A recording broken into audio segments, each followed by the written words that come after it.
Hey guys, Victor here, coming at you with another deck profile, and for today's video we'll be doing an updated Tearlaments list, and this is of course going to be post the January 2026 Forbidden and Limited list, which unfortunately for us didn't bring anything back that we can actually take advantage of, but on the bright side, it did end up doing a lot of good things because it basically helped kneecap a lot of the top tier decks currently being played, which means that we're going to have an easier time as a whole, just being able to go into so many different matchups and being able to pull off wins even more consistently than we normally would. And that's not even to mention the fact that with cards like Draw and Lockbird moving from 3 to 2, that pretty much opens us up to being able to basically rely on our searchers actually being able to get more cards more consistently, right? Because while we could at times play through Droll, it's definitely a big nuisance that we just would rather not deal with. And because it moves from 3 to 2, we're going to be seeing it a lot less, which, great for us. So with that out of the way, let's jump right into it. As always, we'll be starting off with the monster lineup first, and as far as the tier portion goes, we're literally just maxing out on all of them because there's literally only 9 Tearlament monsters available to be played with. And as a result, that means that we're going to be playing our 3 Tearlaments Reinoheart, who on normal or special summon is able to send any Tearlament monster from deck to the graveyard except Reinoheart. So either you're sending the tier cache to mill 2 cards, or you're sending any of the other 3 to be able to fusion summon. And when this one goes to the graveyard by card effect, it's also able to reborn itself by discarding any tier card in your hand. And the cool thing about this one though is that it summons itself first and then it discards after. So if you have something like a Tearlaments Kashtira, for example, you can chain it to this card and then summon it. And then if you basically don't have anything left in your hand, you can still bring out the Reinoheart, which is like a really cute, cheeky way to just basically cheat out free summons. And in the case of cards like Tearlaments Sulliek, that you typically don't want in the early game, you can just discard those and then trigger their graveyard effects and just continue to advance your game state. So yeah, 3 Reinoheart must have. And then to go with our 3 Reinohearts, we're playing our 3 Tearlaments Kashtira, who on normal or special summon is able to mill 3 cards from either player's deck, which basically just translates to mill 3 cards from your deck, because you're basically never milling 3 from your opponent unless you're like in a very, very specific situation. And then as mentioned previously, when this one goes to the graveyard, it's also able to mill 2 more cards for a potential total of 5 cards milled each turn. And because we're always going to be playing 40 cards, that means that just by having the tier cache existing, we're going to have the potential to get rid of an 1/8 of our deck every single turn just off of 1 card. So yeah, pretty good stuff.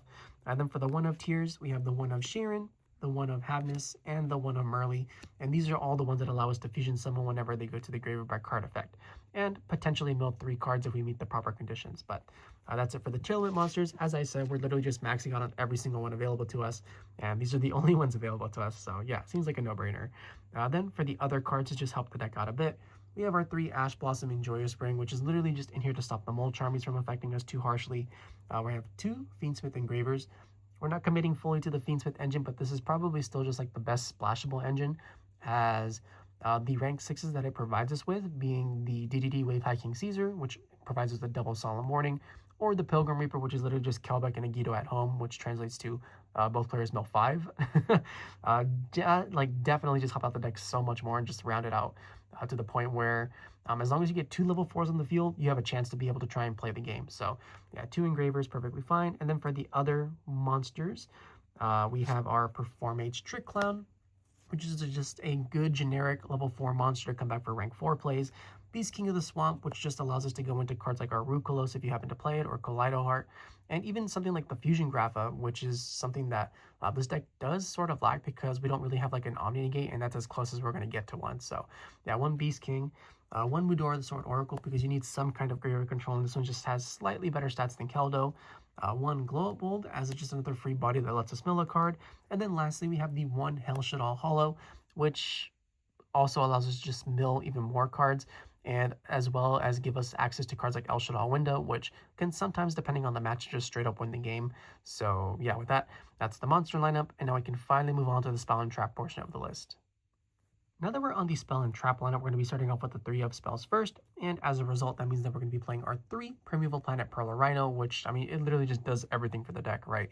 As you activate it, and then you get to search your deck for any Tearlament monster, and as if that wasn't already good enough, the bonus effects basically boost all of our tiers and fusions by 500 attack, and whenever a Tearlament monster gets shuffled back into the deck, we get to destroy a card on the field. So it's a searcher that basically just gives us some kind of control over what the board is going to eventually like turn into, right? So yeah, this card, easy 3 of. And then to go with our 3 planets, we're playing our 3 Tearlaments Scream, which is just like another phenomenal consistency piece card, as whenever you or your opponent decides to normal or special summon a monster, and you control a face-up Tearlament monster, you're able to mill 3 cards. So you're going to be able to mill 3 cards during your turn, and then you're going to be able to mill 3 more cards during your opponent's turn, which pretty much all but guarantees that you're going to be hitting something at some point, right? And because Konami said why not, they decided to give it a 500 attack decrease for all of your opponent's monsters after that effect resolved as well. So, pretty cool card. And then when it goes to the graveyard, it's also able to search our deck for any of our Tearlament traps. So it's just a fantastic consistency piece that helps the deck out so much. And then for the final 3 of, we got our board breaker of choice being the 3 super polymerization, but Forbidden Droplet is also a phenomenal choice if you want to go with that one instead.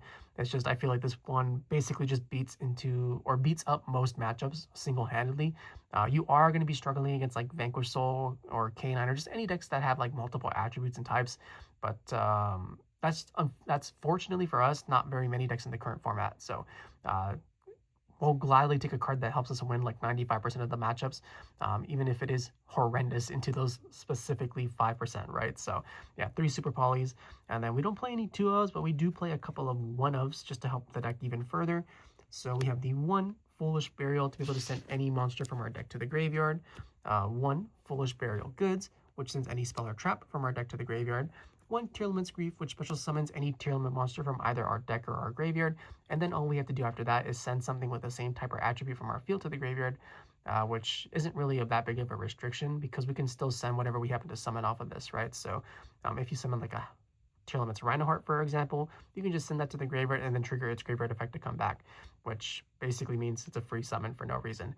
And the secondary effect for this one, though, is when it goes to the graveyard by card effect, we're able to add back any of our banished Tearlament traps, which does come up pretty frequently, if I'm being honest. It tends to come up even more frequently than the special summon, and it's just a great way of being able to make cards like Tearlaments Kashtira as free as possible, because you have to banish a tier card in order to special summon it during either player's main phase. So you tend to banish like your Tearlament traps, and then at some point you're going to be milling the Tearlaments Grief, and then you just add back the card that you banished, and it's like it never left. So yeah, pretty cool card.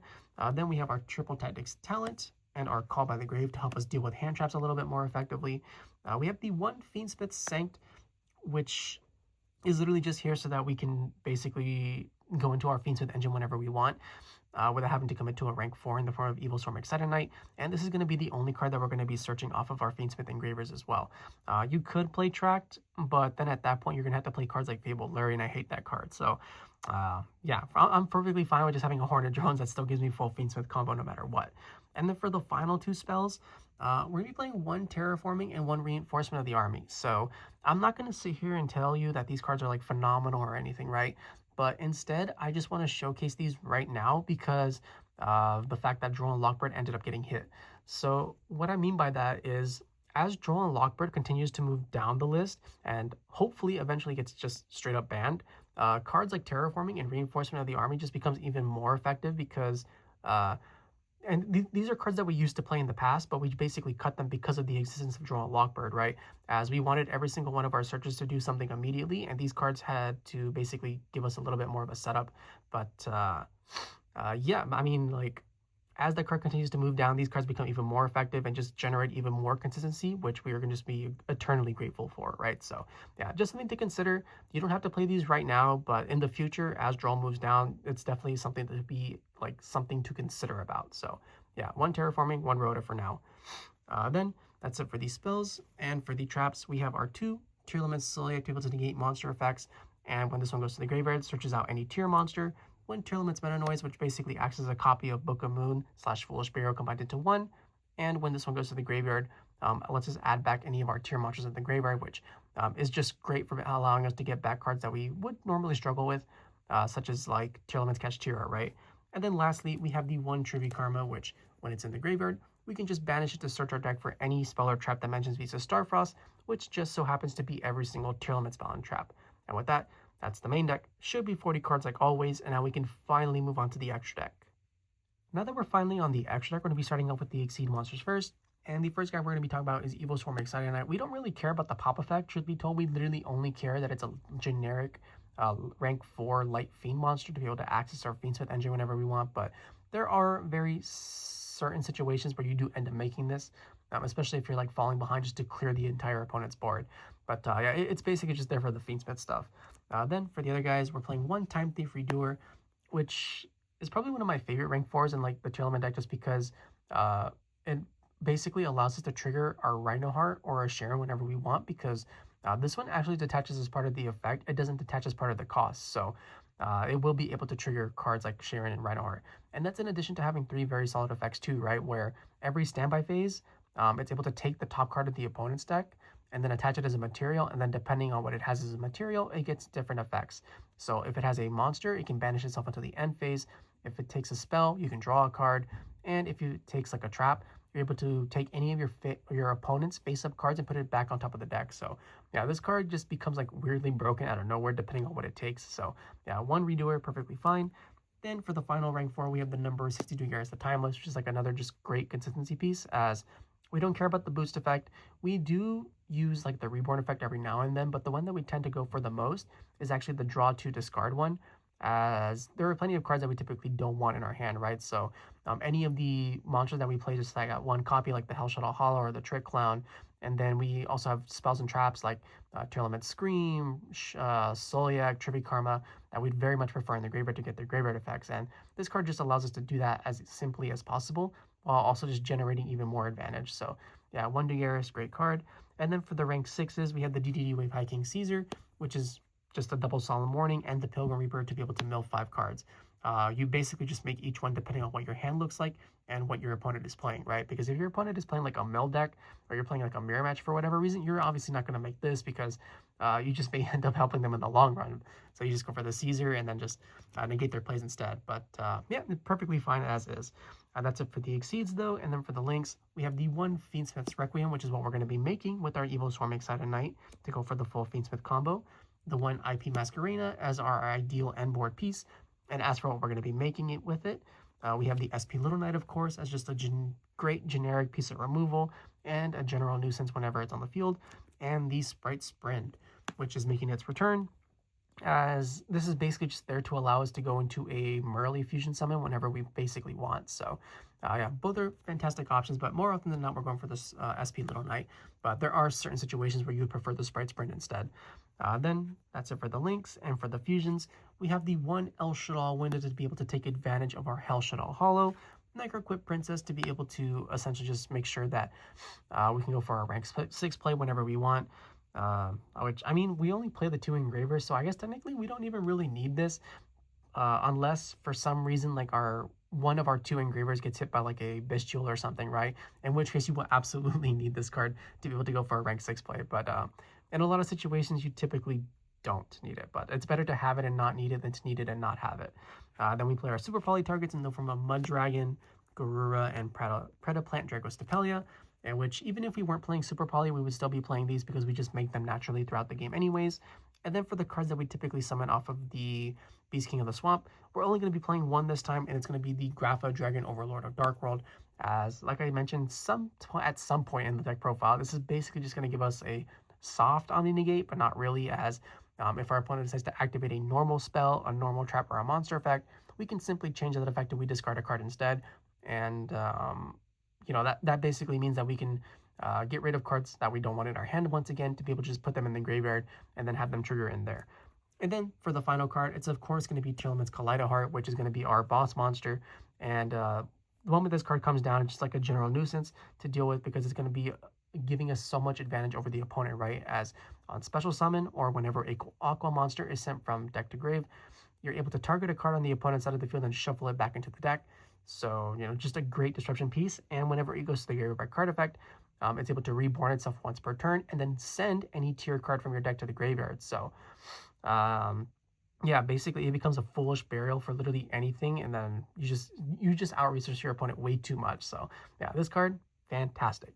And with that, that's the Tearlaments deck profile. I hope you guys enjoyed it. If you did, please feel free to like, comment, subscribe, and I'll catch you guys next time. See ya!